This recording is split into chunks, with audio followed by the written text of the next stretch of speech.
నేను దుర్గా, నా భర్త పేరు ధనరాజు. అయితే నా భర్త బాగా తాగేవాడు, ఇంట్లో పట్టించుకునేవాడు కాదు, పిల్లలు కానీ కానీ అసలు పట్టించుకునేవాడు కాదు.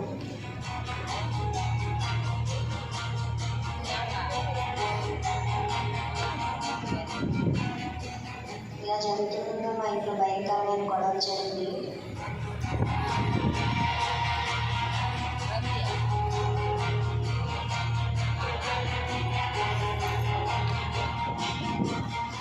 భయంకరమైన తాగుడులో ఎన్నో అప్పులు చేసేవాడు. అప్పులు ఎంత అంటే ఇంచుమించు 13 లక్షల వరకు అప్పు చేశారు. అప్పుల వాళ్ళు వచ్చి ఇంటి మీద పడి చాలా దారుణంగా మాట్లాడేవాడు.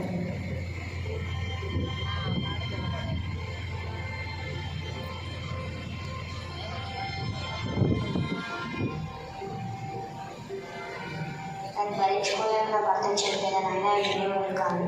ఇక ఇతనితో ఉంటే శాంతి ఉండదు, ఇక్కడ ఉండడం అనవసరం అనిపించి పిల్లల్ని నా భర్తని కూడా వదిలేసి ఒంటరిగా సంతోషంగా నేను ఉండొచ్చు అనుకొని బయలుదేరి ఇంట్లోంచి వెళ్ళిపోయాను.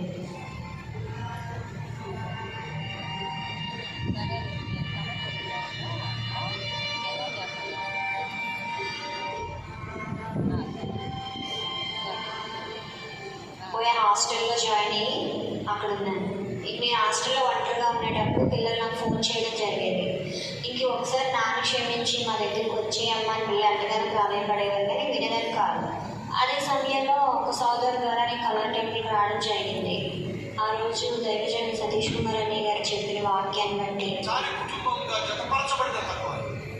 ఒకసారి వివాహంలో భార్య భర్తలుగా జతపరచబడిన తరువాత ఏమని వాగ్దానం చేశాం? కష్టమైన, నష్టమైన, కీడైన, వ్యాధైన, బాధైన, మరి ఏమైనా కలిమైనా లేమైనా అప్పుడు విడదీయలేదు, ఎడబాపు లేదు. వాగ్దానం చేశారుగా. ఆ వాగ్దానం చేస్తున్నప్పుడు మీరు విన్నారుగా. కొంచెం కష్టం వచ్చిందని, కొంచెం వ్యాధి బాధలు వచ్చిందని, కొంచెం అనారోగ్యం వచ్చిందని చెప్పి ఇష్టం వచ్చినట్టుగా మాట్లాడి బెదిరించడం ఆత్మీయత కాదు. పరిస్థితిని చూసినట్టు అన్నయ్య నాతో మాట్లాడారు. భర్తను, నా బిడ్డలను వదిలిపెట్టడం దేవునికి ఇష్టమైన పని కాదని నా తప్పు నేను గ్రహించుకున్నాను. పశ్చాత్తాపంతో నేను ప్రార్థన చేసి ఎన్ని కష్టాలు నష్టాలు వచ్చినా సరే ప్రార్థన ద్వారా ప్రేమతోనే నా భర్తని మార్చుకోవాలని చెప్పి నా భర్త దగ్గరికి, నా పిల్లల దగ్గరికి వెళ్ళడం జరిగింది.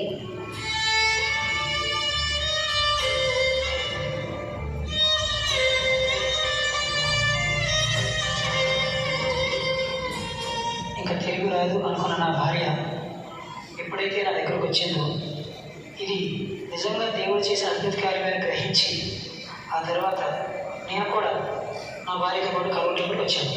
దైవజనుడు చెప్పిన దేవుని వాక్యం ద్వారా నేను గద్దించబడి ఆ తర్వాత ఆ వ్యసనాల నుంచి బయటపడ్డాను. ఇప్పుడైతే మా పాపాలు లోపాలు ఒప్పుకొని విడిచిపెట్టామో ఇంతకుముందు ఎన్నట్టు చూడనటువంటి సంతోషము, సమాధానం మా కుటుంబంలో వచ్చింది. అప్పటి నుంచి క్రమం తప్పకుండా కుటుంబంతో మందిరానికి వస్తూ దేవుని ఆరాధిస్తున్నాం. నేను పెయింటింగ్ కాంట్రాక్టర్ చేస్తాను.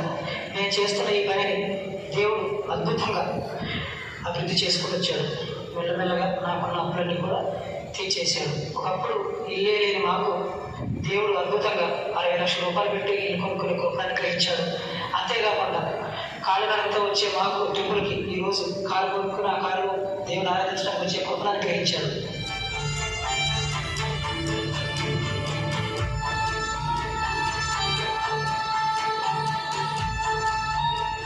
కూలిపోతున్న మా కుటుంబాన్ని దేవుడు తన మహాకృపను బట్టి కట్టి ఆశీర్వదించాడు.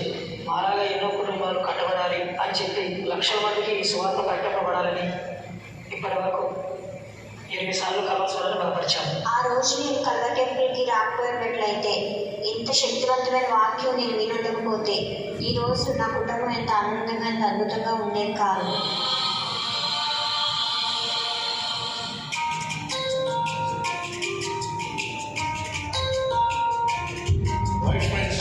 కట్టబడింది. కారణం ఏమిటంటే అజ్ఞానాన్ని విడిచిపెట్టింది ఆ సహోదరు.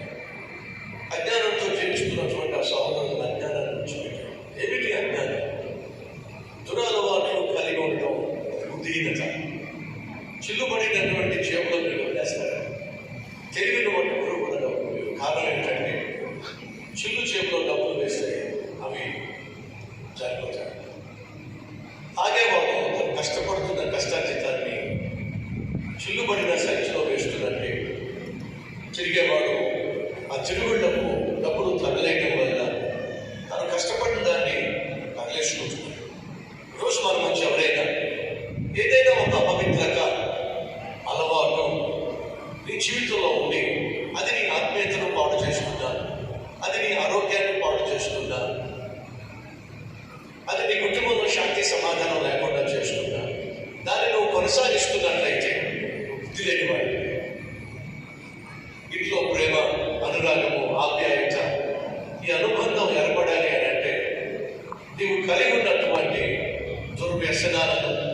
దుష్ట సాంగత్యాన్ని, దుర అలవాట్లను విడిచిపెట్టేశాడు.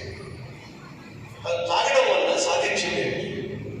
ఇంట్లో భార్యకు మనశ్శాంతి లేదు, బిడ్డలకు భవిష్యత్తు మీద అటువంటి భరోసా లేకుండా పైపెచ్చు అప్పులు చేశాడు. ఆగుబోతులు, తిరుగుబోతులు, ఇష్టానుసారంగా